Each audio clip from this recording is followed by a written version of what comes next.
భారతదేశం రకరకాల వ్యాపారాలు చేస్తుంటుంది. వ్యవసాయం మనకు ప్రధానమైనటువంటి ఆదాయ వనరు.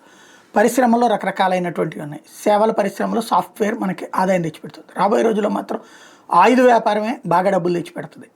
విపరీతంగా ఉపాధి అవకాశాలు కల్పిస్తుంది. విపరీతంగా దేశవ్యాప్తంగా నడుస్తుంది. ఎందుకంటే ప్రపంచంలో చిన్న చితకా దేశాలకి అమెరికా ఇవ్వదు, రష్యా ఇవ్వలేదు. తక్కువ రేటుతో నాణ్యమైన ఇవ్వగలిగేది చైనా.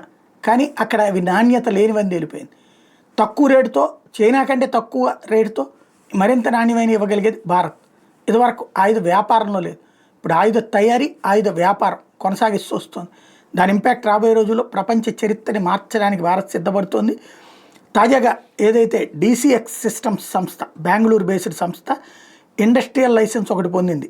ఏం మ్యానుఫ్యాక్చర్ చేయడానికంటే రాడార్లు, ఏవియానిక్స్, ఈడబ్ల్యూ సిస్టమ్స్, అట్లాగే డిఫెన్స్ ఎలక్ట్రానిక్ ఎక్విప్మెంట్. అంటే క్రమంగా భారతదేశంలో రక్షణ రంగ అనుబంధ పరిశ్రమలు విస్తరిస్తున్నాయి.